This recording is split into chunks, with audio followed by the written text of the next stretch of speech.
Welcome, ladies and gentlemen, to another video. My name is Will Sprigetta, and in the background is my Harley, but that's not what we're focusing on today. Today, I've got an update.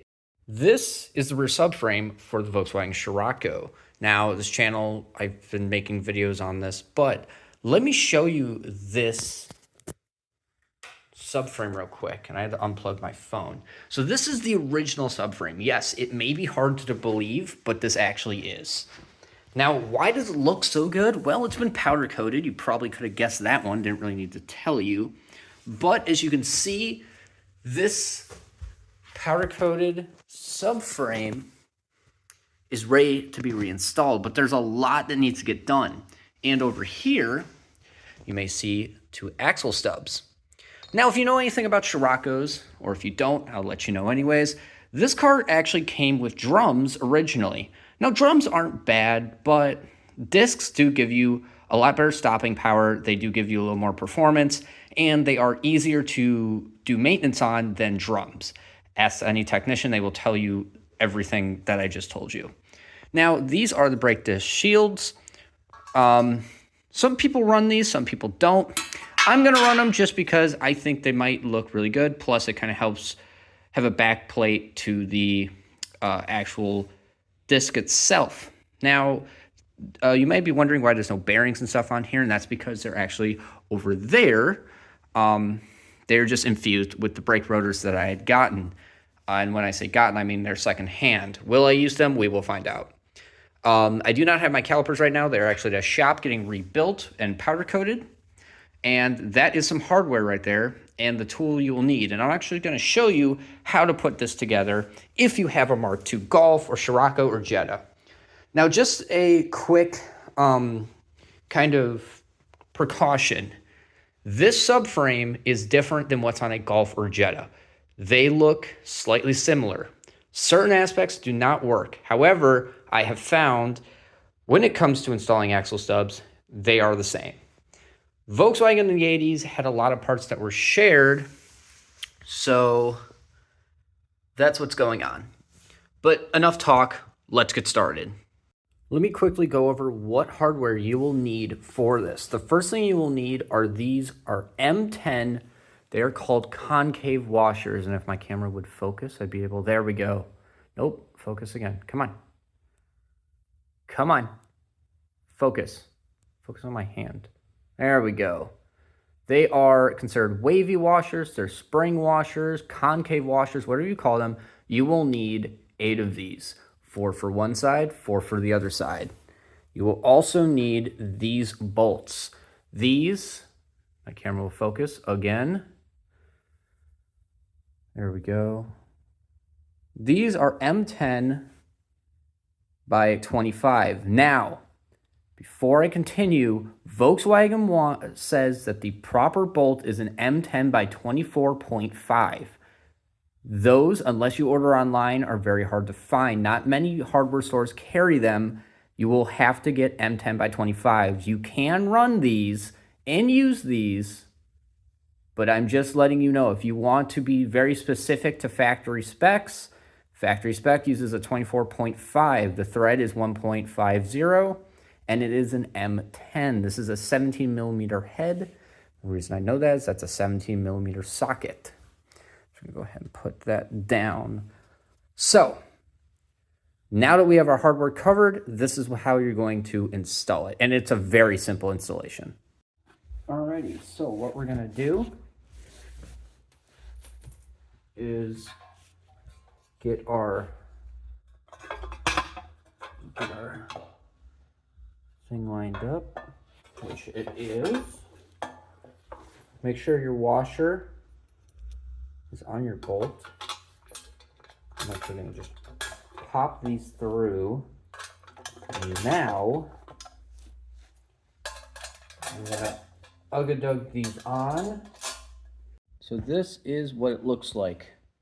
2 on the bottom, 2 on top.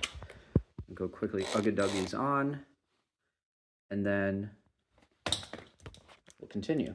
All right, we're torqued on. Not torqued on. We are all tightened, all ready to go. Torque specs, I'm not sure what torque specs are just yet. we just kind of have them ugga-dugga on, or impacted on. I like the term ugga-dugga. Now we're going to do the rest of everything, which is actually fairly easy. At least it is for me. Now, I am going to say one thing. There are a lot of bearings and stuff that go on here. I bought a kit, which is what you see. So all of the bearings have been pushed in here already. You can see it's already been greased. It is just ready to be put on and go. Now, there are different videos on YouTube to show you what you need to do. You do need a press to have these all pressed in. I was lucky and fortunate enough I don't have to. Now, from what I've seen on YouTube, there's one thing that a lot of videos will not specify. This little part is not really required, but it is a good idea. What this does, and I have looked everywhere on the internet to figure out what this did, and it took me forever. That is all it does. You can just spin that on until it kind of clicks on. Now, it will kind of go flat at some point. You do have to jiggle it on, so give me 1 second. All right, so now it is on.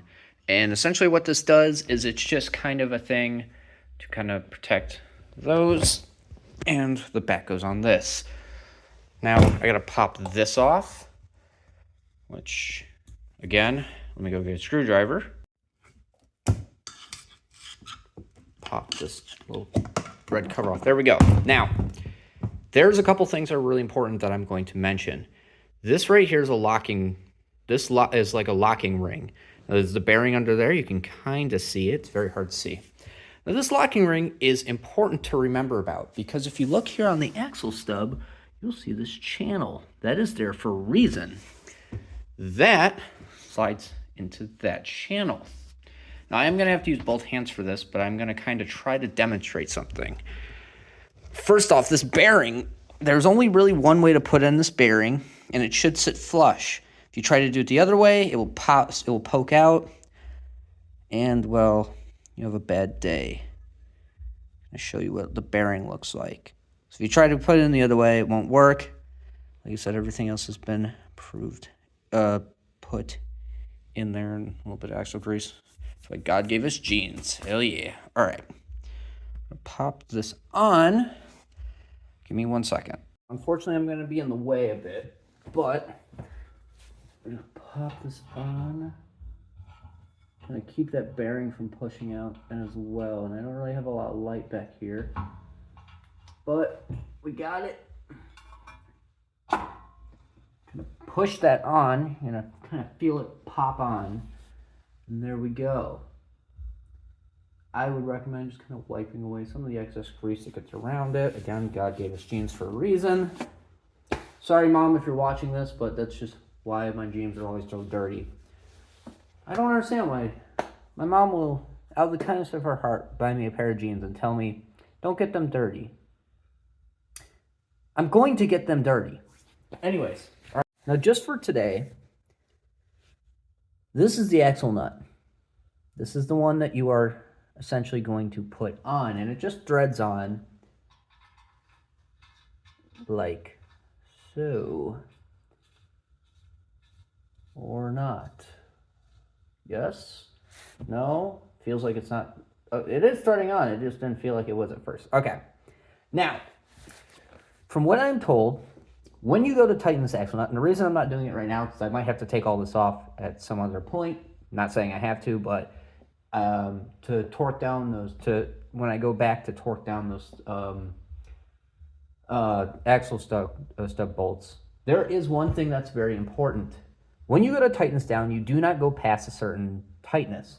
You will hand tighten it until it's tight, and then you'll go about a quarter of a turn from tight. That kind of made sense. Not really. Anyways, to continue. After 1,000 miles, Volkswagen does recommend you check that this axle nut is still holding.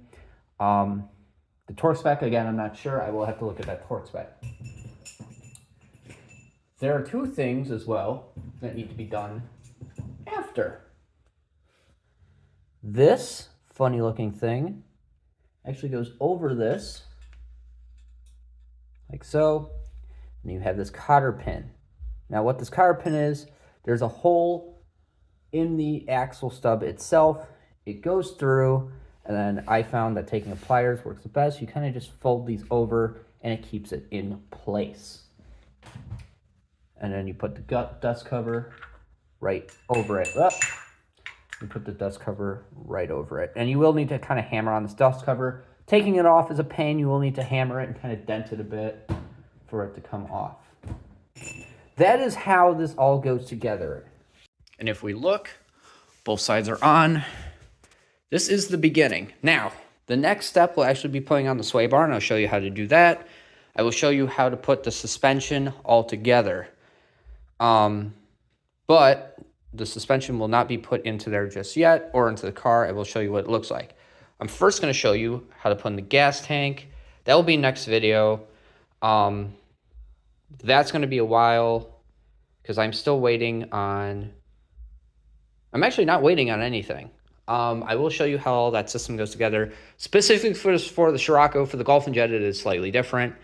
And for all the other vehicles. And we got a long way to go with the old girl. So anyways, thanks for watching. Hope you actually can use this video and do whatever with your own car. And I will see you in the next one.